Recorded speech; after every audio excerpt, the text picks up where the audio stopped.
ये लोग कह रहे हैं कि शेख हसीना तो भागकर भारत आ गई, तो भारत के प्रधानमंत्री भागकर कहाँ जाएंगे?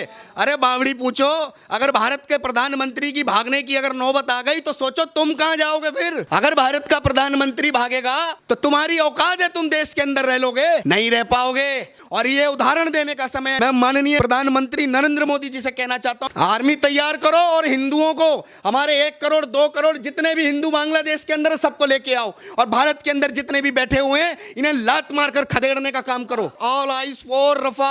आज कहां दफा हो, कहां दफन हो गए हो, कौन सी कब्र में जाकर मर गए हो? निकलो बाहर। रफा वाले कहां गए? ये बॉलीवुड वाले कहां गए? अपने प्रधानमंत्री का अंग वस्त्र लहरा लहरा के दिखा रहे हैं। क्यों भाई मियां, टोपी बनाओगे क्या? आजकल टोपी में छेद कम पड़ गए, जो बिरा की टोपी बना के घूमोगे क्या? या अपने अब्बा के लिए टोपी का डिजाइन दिखा रहे हो? शर्म नहीं है तुम लोगों को? हम अगर भारत और भारत के आसपास के क्षेत्रों की बात करेंगे तो अफगानिस्तान कानून के दम पे तख्ता पलट नहीं हुआ, हथियार के दम पे तख्ता पलट होता है। आप श्रीलंका ले लीजिए, वहाँ कानून के दम पे कुछ नहीं हुआ, वहाँ भी तख्ता पलट एक भीड़ तंत्र की वजह से हो गया। अब आप बांग्लादेश ले लो, यहाँ भी क्या हो रहा है?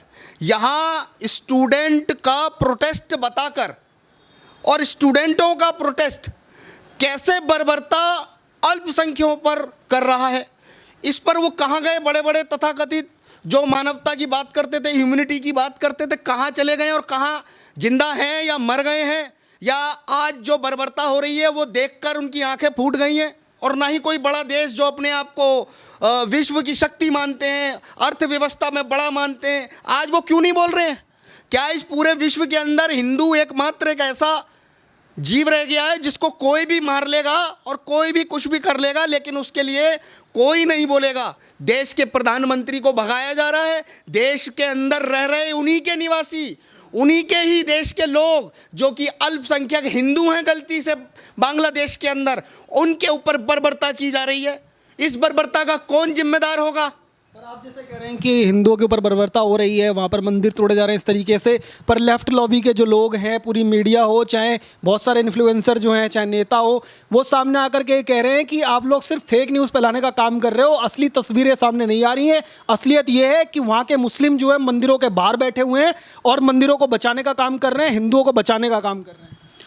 देखिए पत्रकार महोदय, इस दुनिया में ना हमने 2 तरह के मुसलमान देख लिए हैं।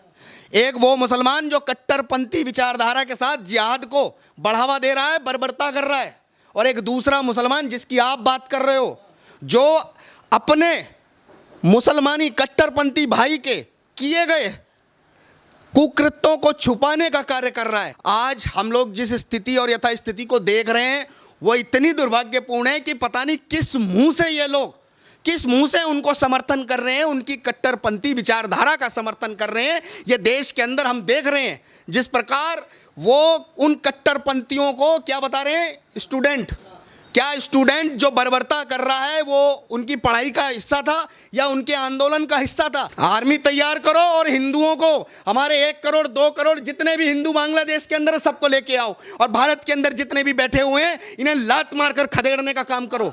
1 करोड़ को ले आओ, कहते हैं 1 को नहीं लाने देंगे। सीए के जरिए नागरिकता की बात की थी, सड़कों पर आ गए थे मुसलमान उतर के, कैसे ले आओगे?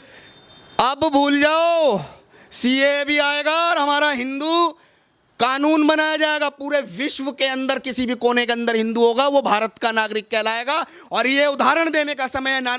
मैं माननीय प्रधानमंत्री नरेंद्र मोदी जी से कहना चाहता हूं कि वैश्विक स्तर पर वर्ल्ड लीडर की तरह आप अपना एक निर्णय लीजिए, पूरी दुनिया को संदेश दीजिए कि भारत का कोई भी नागरिक दुनिया के किसी भी कोने में हो और अगर उसके साथ किसी ने बर्बरता करी है तो उसको हमारी सैन्य ताकत से जवाब देने का कार्य करें। अगर नहीं दे रहे हो तो फिर हम हिंदुओं को मूर्ख बनाना बंद कर दो, कानून के नाम पर बांधना बंद कर दो, क्योंकि कानून के नाम पर आप हिंदुओं को बांध ले रहे हो, लेकिन बांग्लादेश के अंदर कानून के आधार पर यह नरसंहार नहीं हो रहा है।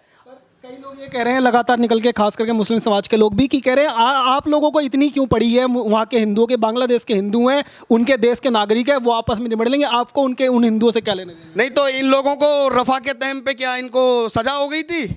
आप बताइए ना, जो लोग रफा की बात कर रहे थे और रफा को देखने की बात कर रहे थे, ऑल आइज फॉर रफा, आज कहाँ दफा हो, कहाँ दफन हो गए हो, कौन सी कब्र में जाकर मर गए हो? निकलो बाहर। रफा वाले कहाँ गए? ये बॉलीवुड वाले कहाँ गए? ये सारे के सारे रफा पे चला रहे थे ना कैंपेन, कहाँ हो भाई बॉलीवुड वालों, दिख नहीं रहा तुम्हें बांग्लादेश के अंदर क्या चल रहा है? आज इनको मौत आ गई है, इन्हें हिंदू पीड़ित बर्बरता होता हुआ नहीं दिखेगा।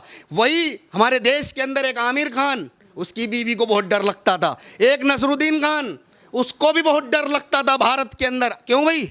नसरुद्दीन मियाँ और आमिर खान जी, अब डर नहीं लग रहा है आपको? बांग्लादेश के अंदर मानवता को शर्मसार करने वाली घटनाएं हो रही हैं, बहन बेटियों के साथ बर्बरता हो रही है और लोगों को मारकर लटकाया जा रहा है। क्या दिखाया जा रहा है? ये प्रोटेस्ट होता है। तरीके के स्टेटमेंट एक सुरेश चौहान के जी ने भी दे दिए और वो विवाद में आ गए हैं। लोग कह रहे हैं कि ऐसे कैसे बात कर सकते हैं। उन्होंने कहा कि अगर जब यही जो बांग्लादेश में उनके साथ हो रहा है, वहाँ पर हिंदुओं के साथ हो रहा है, अगर वो बांग्लादेश के लोग जो भारत में रह रहे हैं उनके साथ होना शुरू हो जाएगा तो वहाँ की हिंसा रुक जाएगी। आपको लगता है इस तरीके के स्टेटमेंट किसी को देने चाहिए?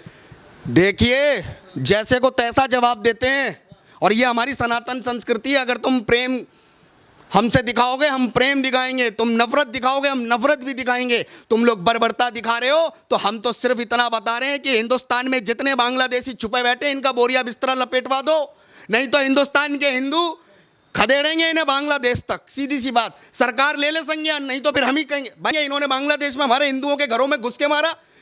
बांग्लादेश की आबादी का 99% आदमी अपने घरों में बैठा रहा, मुस्लिम बहुल है, और 1% आदमी में भी इन्होंने हमारे अल्पसंख्यकों के घर में घुस के हमला किया, हमारे मंदिरों के ऊपर इन्होंने हमला किया। आप बताइए ना, जब बांग्लादेश का जन्म हुआ था, यही भिखारियों को, यही पंचर छाप मदरसा छाप को हमारे एस्कॉन मंदिरों ने 6 महीने लाखों की संख्या में इन भिखारियों को भोजन दिया था। ये आज उसको जलाकर और बता रहे हैं कि कुछ मंदिरों पे हमला अगर केवल प्रोटेस्ट को लेकर होता तो हमें कोई दिक्कत नहीं थी, लेकिन प्रोटेस्ट के नाम पर इन्होंने जो देश के अंदर अल्पसंख्यक है, जिन्हें ये लोग काफिर कहते हैं, उन काफिरों को घर में घुसकर जिंदा जला रहे हैं, मार रहे हैं, बहन बेटियों के साथ बलात्कार कर रहे हैं, प्रेग्नेंट औरत के पेट में तक लात मारी है इन्होंने। जैसे आप बता रहे हैं कि किस तरीके से जो है वहाँ पर बर्बरता हो रही है, चीज़ें हो रही हैं, पर भारत के अंदर बहुत सारे एंकर हैं जिनको बुद्धिजीवी वर्ग लोग कहते हैं, बहुत सारे लोग वो बाहर निकल करके आ रहे हैं और वो वीडियोस बना करके ये कह रहे हैं कि बांग्लादेश के छात्रों ने अपनी शक्ति दिखाई, अपनी शक्ति का प्रदर्शन किया, एक तानाशाही सरकार जो थी उसको खदेड़ दिया, और अगर भारत की सरकार की नहीं जागी समय रहते तो भारत के अंदर भी इस तरीके का पंचर छापो। जब तुम्हारे बाप दादा कबीलों में रहते थे तो यही इसी प्रकार की लूट पाट और बहन बेटियों के साथ बर्बरता करने का काम टोलियों में करते थे। आज इन्होंने प्रोटेस्ट तो शुरू किया, लेकिन अपनी उन्हीं बाप दादाओं की आदत को दिखाने का भी काम किया। इन्होंने बहन बेटियों की इज्जत आबरू को तार तार किया। इन्होंने बताइए ना, प्रधानमंत्री के घर में से एक एक सामान लूट के ले गए। लुटेरों की औलादों, नाजायज बच्चों, तुम्हारी मांग थी आरक्षण, तो ये लूटपाट क्यों कर रहे हो तुम? ये बर्बरताएं क्यों कर रहे हो? अगर देश के अंदर तुम आर्थिक आरक्षण की जो उनकी मुहिम है इसी प्रकार चलेगी बर्बरता से, फिर हमारे देश के अंदर हम लोग भी इसी प्रकार बात करेंगे। आज जो हमारे यहाँ भिखारी इनके यहाँ से भागे हुए बांग्लादेशी हमारे देश के अंदर शरण लिए हुए हैं, ये हमारे यहाँ फ्री का अनाज और फ्री का रहना और फ्री का खाना कर रहे हैं, इनके साथ क्या किया जाए बताइए? हमारे देश के अंदर सबसे बड़ा दुर्भाग्य है कि नरेंद्र मोदी जी ने अभी तक एक्शन नहीं लिया। मोदी जी कब लोगे एक्शन? जब हमारे देश के लोग सड़कों पर उतर आएंगे। आप बताइए ना। जैसे आपने कहा कि तस्वीरें आ रही हैं और जो लोग हैं वो अंदर घुसे हुए हैं वहाँ पर शेख हसीना के घर में और वहाँ से सामान निकाल रहे हैं, तो वो लोग जो लेफ्ट लॉबी के लोग हैं वो जस्टिफाई कर रहे हैं और ये कह रहे हैं कि ये शक्ति का प्रदर्शन है, एक दिखाने की ज़रूरत है कि ये आपको इस तरीके लूटपाट नहीं है, किस तरह की ये एक जो शक्ति है जो हिंदुस्तान नहीं पहचान पा रहा है। एक दिन हिंदुस्तान के अंदर ऐसे ही किसान, ऐसे ही मुसलमान, ऐसे ही जो दलित समाज और तमाम युवा शक्ति जो भारत की सरकार उनको पहचान नहीं रही है, वो भी एक समय पर सड़कों पर उतरेंगे। हाँ, मैंने देखा जब शेख हसीना बांग्लादेश से भागकर भारत आई तो भारत के तथा कथित ये जो गद्दार लॉबी में जो बैठे हैं, मैंने इनके भी कमेंट देखे हैं। ये लोग कह रहे हैं कि शेख हसीना तो भागकर भारत आ गई, तो भारत के प्रधानमंत्री भागकर कहाँ जाएंगे? अरे बावड़ी पूछो, अगर भारत के प्रधानमंत्री की भागने की अगर नौबत आ गई तो सोचो तुम कहाँ जाओगे फिर? अगर भारत का प्रधानमंत्री भागेगा तो तुम्हारी औकात है, तुम देश के अंदर रह लोगे? बताओ, 100 करोड़ लोगों का चुना जनप्रतिनिधि को कह रहे हो कि तुम भागकर कहाँ जाओगे, तुम्हारे साथ भी ऐसे होगा तो तुम इस देश के अंदर रह लोगे? नहीं रह पाओगे।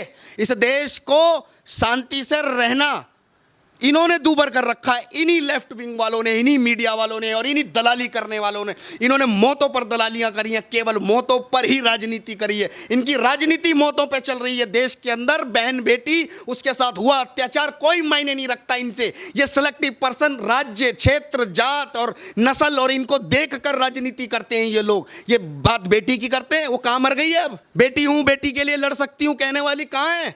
वो बांग्लादेश में बर्बरता हो रही है।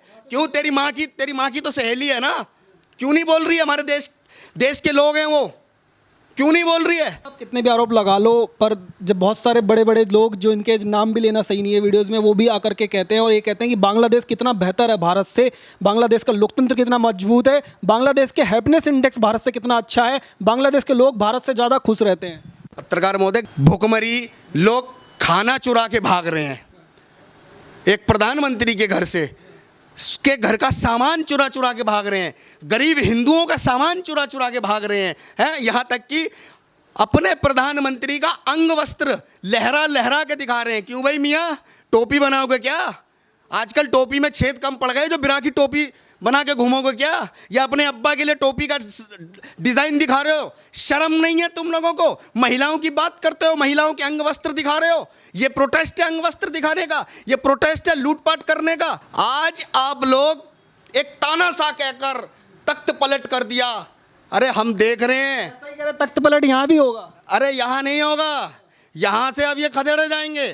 मैं देश की जनता से आह्वान करना चाहता हूँ, देखो समझो, तुमने द कश्मीर फाइल को, फिल्म को नहीं देखा, तुमने द केरला स्टोरी को नहीं देखा, तुमने कश्मीर के लोगों का रोना नहीं देखा, तुमने हमारे देश के उन पीड़ितों का रोना नहीं देखा। हिंदुओं, आज बांग्लादेश के अंदर देखो 99% मुस्लिम अपने घरों के अंदर बैठा है, मात्र 1% से भी कम मुस्लिम, कम 20 लाख लोग कट्टरपंथी विचारधारा के साथ पूरे देश को बंधक बना रहे हैं। आपके अपने भाई उस देश के अल्पसंख्यकों के साथ बर्बरता कर रहे हैं। इसको क्या कहा जाएगा? कहाँ मर गया अमेरिका?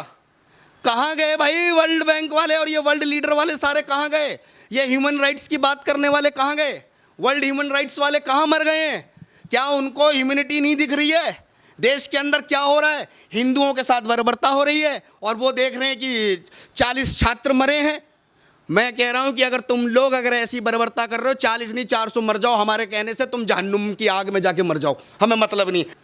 भाई आपने इस तरीके से बात कही कि वहाँ पर जो है देख देख करके धर्म के लोगों को चुन चुन करके मारा जा रहा है, पर हमारे देश के अंदर जो सेलिब्रिटी हैं जिनको लोग इतना पसंद करते हैं, सोनू सूद, वो ये कहते हैं कि नेम प्लेट क्यों जो होनी चाहिए, उससे क्या हो जाएगा? आपको जो है किसी का धर्म क्यों पहचाना? इस दुनिया का एक ही धर्म होना चाहिए और वो है ह्यूमैनिटी। ह्यूमैनिटी ही सबसे ज़रूरी है, मानवता ही धर्म है। किस मानवता की बात कर रहे हो? और वो भी सोनू सूद के ऊपर।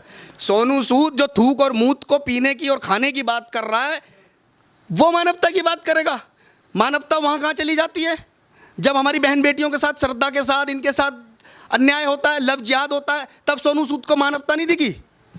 बांग्लादेश के अंदर क्या हुआ? नहीं दिखी? ऐसे नेता हो चाहे अभिनेता हो, इनका बहिष्कार हमने पहले भी किया था, पहले भी इनको औकात दिखाई थी, अब फिर दिखाएंगे इनको। जितने भी रफा पे नाच रहे थे ना बॉलीवुड वालों, कहाँ मर गए हो भाई? कौन सी कब्र के अंदर दफन हो गए हो?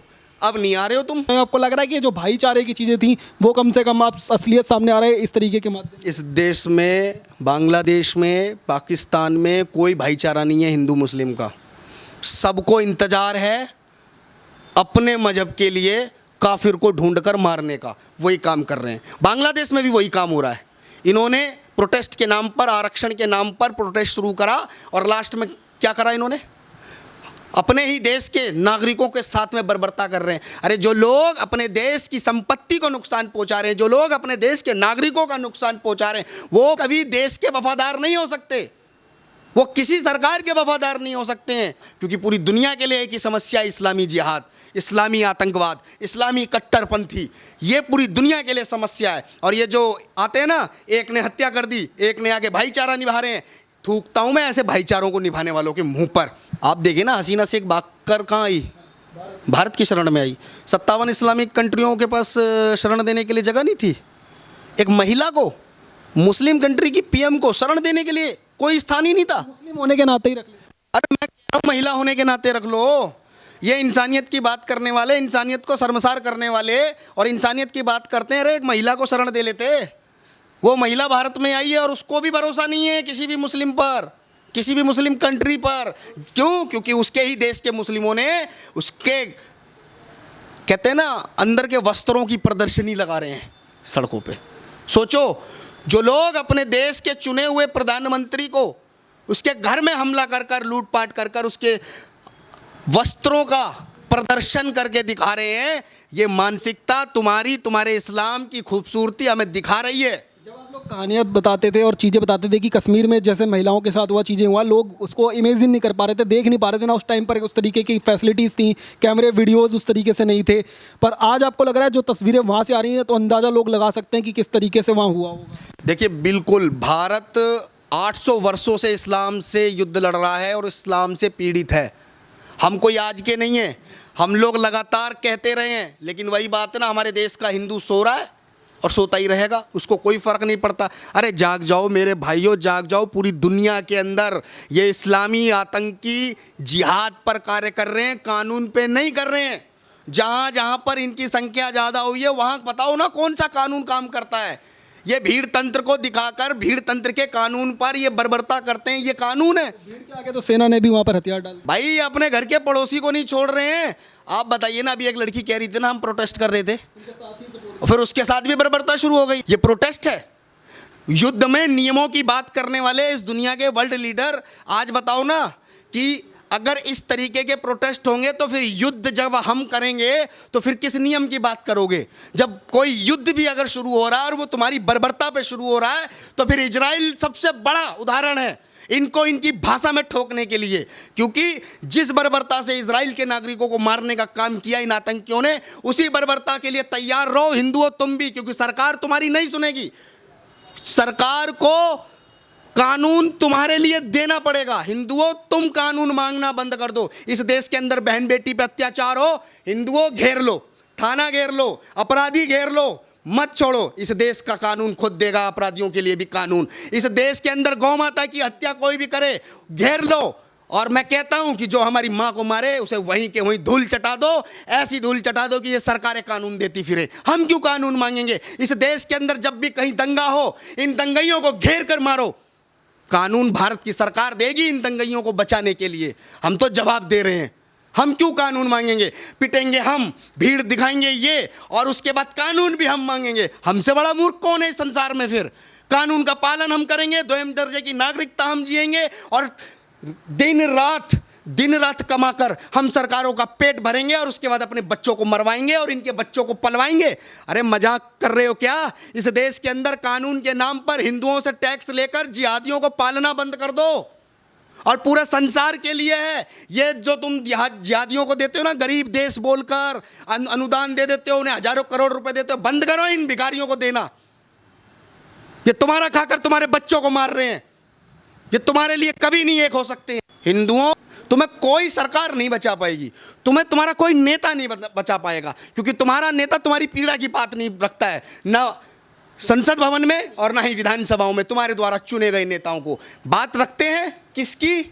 आप बताइए। रोटी कपड़ा मकान, रोटी छिन जाएगी, कपड़ा फाड़ दिए जाएंगे। बहन बेटियों के बांग्लादेश के अंदर उदाहरण है, फाड़े जा रहे हैं। और रह गया मकान, आग लगा दी जाएगी। उदाहरण आप ले लो ना, कश्मीर ले लो, बांग्लादेश ले लो, पाकिस्तान ले लो, कहीं भी ले लो, मकानों में आग लगा दी जाएगी। अरे तुम्हारी बहन बेटियों को ले जाएंगे, ये अपने मदरसों में सिखाते हैं और तुम गधे बनकर कमाते हो और टैक्स सरकार को देते हो और सरकार वही टैक्स का पैसा मदरसों को तनख्वाह में देती है। हम अपने बच्चों की सुरक्षा से कोई कंप्रोमाइज़ नहीं करेंगे, चाहे फिर भारत के अंदर हमें कितना ही बड़ा कानून अपने हाथ में लेना पड़े।